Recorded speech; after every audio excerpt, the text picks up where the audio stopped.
बड़ी खबर आपको भोपाल से बता दें, लगातार डेल्टा प्लस वेरिएंट अब चिंता बढ़ाता जा रहा है। मध्य प्रदेश में डेल्टा प्लस वेरिएंट का 8वां केस भी सामने आ गया है। बताया जा रहा है कि बैरागढ़ के 30 साल के युवक में ये डेल्टा प्लस वेरिएंट मिला है और मध्य प्रदेश में अब तक इस वेरिएंट से 2 लोगों की मौत भी हो चुकी है। ऐसे में केंद्रीय स्वास्थ्य सचिव ने राज्यों को पत्र लिखा है।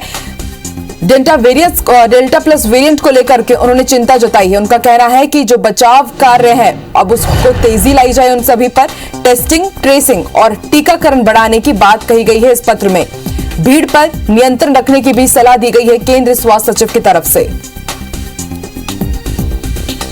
तो दुनिया के साथ भारत के कई राज्यों में धीरे धीरे पैर पसार रहा है डेल्टा प्लस वेरिएंट।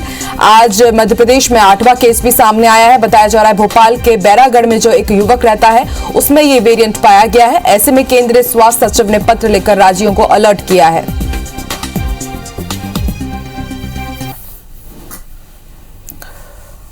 अब तक 11 राज्यों में डेल्टा प्लस के 50 केस मिल चुके हैं। देश में तेजी से फैल रहे कोरोना के डेल्टा प्लस वेरिएंट को लेकर केंद्र सरकार अलर्ट हो गई है। केंद्रीय स्वास्थ्य सचिव ने 8 राज्यों को पत्र लिखकर जांच और जीनोम सीक्वेंसिंग के लिए सैंपल भेजने के निर्देश दिए हैं।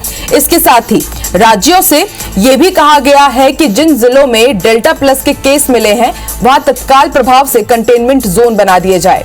स्वास्थ्य मंत्रालय की तरफ से जिन 8 राज्यों को चिट्ठी लिखी गई है उसमें राजस्थान, कर्नाटक, पंजाब, झारखंड, हरियाणा, गुजरात, आंध्र प्रदेश और तमिलनाडु शामिल है। इससे पहले आईसीएमआर के डीजी डॉक्टर बलराम भार्गव ने बताया कि डेल्टा प्लस वेरिएंट अभी 12 देश में मौजूद है। देश में अब तक 11 राज्यों में 50 मामलों की पहचान की गई है। आईसीएमआर का दावा है कि देश में दूसरी लहर खत्म नहीं हुई है। 10 राज्यों में लॉकडाउन जैसी पाबंदियां हैं, जबकि 21 राज्य और केंद्र शासित प्रदेशों में आंशिक लॉकडाउन है। इस बीच तेलंगाना ने लॉकडाउन को पूरी तरह से हटा दिया है।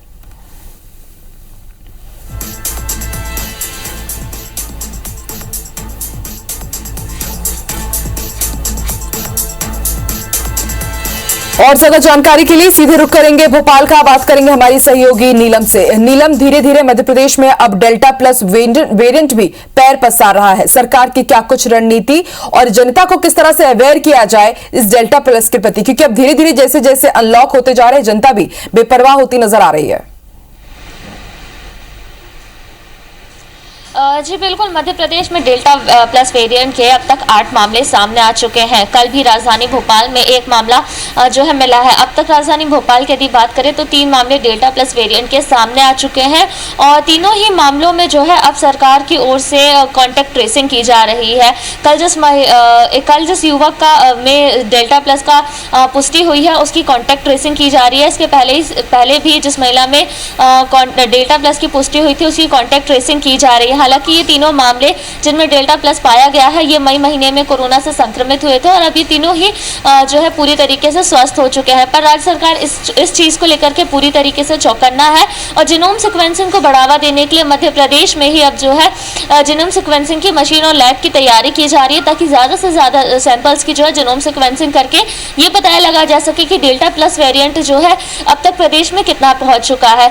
वहीं केंद्र सरकार पहले ही राज्य सरकार को इस बात के लिए आगाह कर चुकी है कि मध्य प्रदेश खासतौर पर इस बात का ध्यान रखे कि वहां पर डेल्टा प्लस वेरिएंट के मरीज जो है मिल चुके हैं। वहीं यदि हम दूसरी ओर देखें तो धीरे धीरे अब जो है अनलॉक हो चुका है। लोग थोड़े से बेपरवाह नजर आ रहे हैं, पर प्रशासन की ओर से यही कोशिशें की जा रही है कि सतर्कता जो है बरती जाए। वैक्सीनेशन को ज़्यादा से ज़्यादा बढ़ावा दिया जा रहा है। हालांकि डेल्टा प्लस वेरिएंट जो वैक्सीनेशन इस पर कितना कारगर होगा इस बात की अब तक कोई रिसर्च नहीं हुई है। पर मध्य प्रदेश में जिन भी मामलों में डेल्टा प्लस वेरिएंट पाया गया है उनमें अधिकतर मामलों में व्यक्तियों का जो है वैक्सीनेशन हो चुका था, इसलिए वो पूरी तरीके से स्वस्थ माने गए हैं। इसलिए लगातार बात पर निगरानी रखी जा रही है। कॉन्टैक्ट ट्रेसिंग के जरिए ये पता लगाने की कोशिश की जा रही है कि डेल्टा प्लस वेरिएंट इन लोगों के संपर्क में आए किसी अन्य व्यक्तियों को तो नहीं हुआ है। और राज्य सरकार का दावा है कि हम पूरी तरीके से निगरानी रखे हैं और जीनोम सीक्वेंसिंग के प्रोटोकॉल के तहत और भी sample national centre for disease control में भेजे जा रहे हैं। आकांक्षा, बिल्कुल नीलम, चिंता की बात है सरकार के लिए भी, जनता के लिए भी, और जनता को यह समझना होगा कि जब डेल्टा वेरिएंट पाया गया था ब्रिटेन में उसके बाद ही भारत में भी दूसरी लहर आई थी। अब ऐसे ही दूसरे जो देश हैं वहां पर भी डेल्टा प्लस वेरिएंट अपना कहर बरपा रहा है। भारत में भी अब केसेस लगातार बढ़ रहे हैं। ऐसे में एहतियात बरतना बहुत ज्यादा जरूरी है। बहुत बहुत शुक्रिया नीलम पूरी जानकारी के लिए।